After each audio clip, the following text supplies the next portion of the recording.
चाणक्य नीति के अनुसार धन का सही उपयोग। क्या आप ये मानते हैं कि धन ही सफलता का प्रमुख कारण है? क्या ये सच है कि जितना अधिक धन होगा उतना अधिक खुशहाल जीवन होगा? क्या आपने कभी सोचा है कि धन का सही उपयोग क्या है और क्या इसे केवल अपनी सुख सुविधाओं के लिए खर्च करना सही है?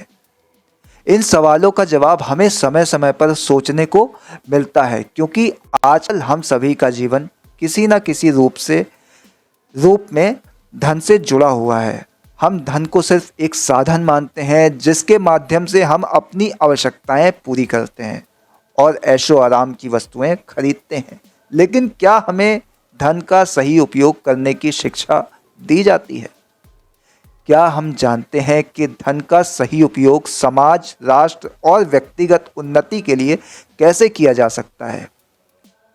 ये विचार हमारे सामने चाणक्य की नीति के रूप में आते हैं। चाणक्य, जिन्हें कौटिल्य के नाम से भी जाना जाता है, भारतीय राजनीति और अर्थशास्त्र के महान विद्वान थे।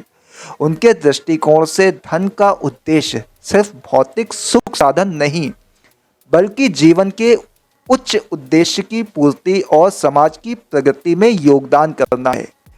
आज हम इसी विषय पर चर्चा करेंगे कि चाणक्य नीति के अनुसार धन का सही उपयोग कैसे किया जाना चाहिए। पहला, धन का उद्देश्य। चाणक्य का मानना था कि धन का मुख्य उद्देश्य सत्कर्म और धर्म की दिशा में खर्च करना है। उनका मानना था धन का उपयोग केवल सुख साधनों के लिए नहीं, बल्कि अच्छे कार्यों और समाज की भलाई के लिए करना चाहिए।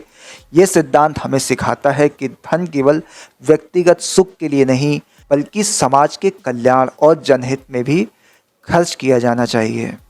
आजकल धन का उपयोग अधिकतर व्यक्ति अपनी भौतिक इच्छाओं को पूरा करने के लिए करते हैं, जैसे महंगे कपड़े, वाहन और ऐशो आराम के अन्य साधन।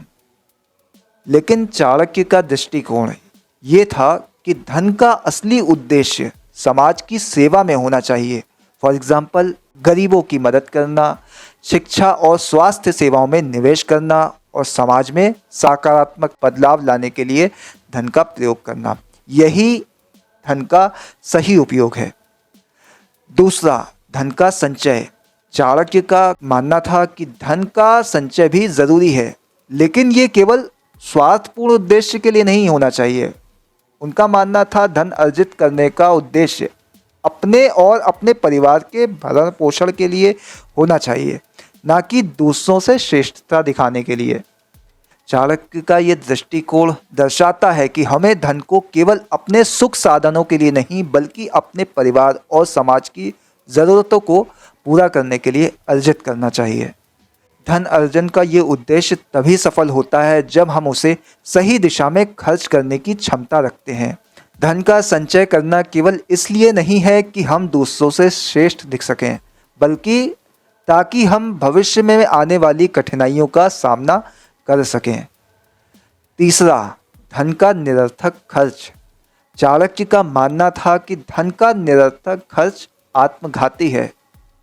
उनका मानना था जो व्यक्ति धन को बिना सोचे समझे खर्च करता है, वो न केवल अपने भविष्य को संकट में डालता है, बल्कि समाज को भी नुकसान पहुंचाता है।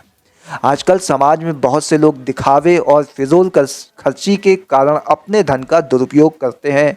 महंगी गाड़ियों, कपड़ों और वस्त्रों के लिए खर्च करना सिर्फ अपने सामाजिक प्रतिष्ठा को बढ़ाने के लिए किया जाता है, जो चाणक्य की दृष्टिकोण से गलत है। चाणक्य हमें सिखाते हैं कि हमें धन को विवेकपूर्ण तरीके से खर्च करना चाहिए, ताकि भविष्य में किसी संकट का सामना करते समय हम सक्षम हो सकें। व्यर्थ के खर्चों से बचना चाहिए और धन का इस्तेमाल केवल आवश्यकताओं और सार्थक कार्यों में करना चाहिए। चौथा, दान और समाज के प्रति जिम्मेदारी। Charity and social responsibility.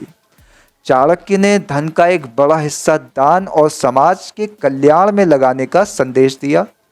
उनका मानना था कि धन का सही उपयोग वही है जो दूसरों की मदद करने में किया जाए। उनका मानना था कि धन का एक हिस्सा समाज के गरीब और ज़रूरतमंद के वर्ग के लिए करना चाहिए। दान का अर्थ केवल चंदा देने से नहीं है, बल्कि ये किसी के जीवन को सुधारने के रूप में हो सकता है। शिक्षा और स्वास्थ्य जैसी बुनियादी आवश्यकताओं में निवेश करना, समाज के उत्थान के लिए धन का उपयोग करना, यही चाणक्य का उद्देश्य था। यदि हम अपने धन का कुछ हिस्सा दान में देते हैं तो ये समाज को बेहतर बनाने में मदद करता है और ये हमें आत्मिक संतुष्टि भी प्रदान करता है। पांचवा, शिक्षा में निवेश। चाणक्य ने शिक्षा को सबसे मूल्यवान संपत्ति माना है। उनका मानना था जिसके पास शिक्षा है उसके पास हर प्रकार का धन है।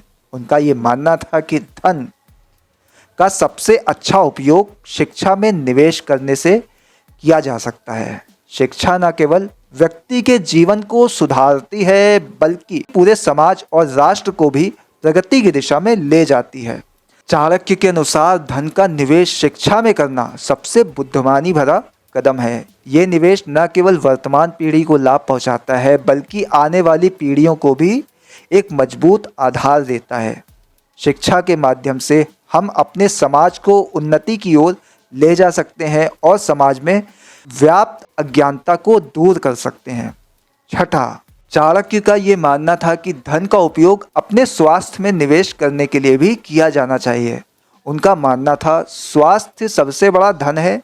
यदि शरीर स्वस्थ है तो व्यक्ति किसी भी कार्य में सफलता प्राप्त कर सकता है।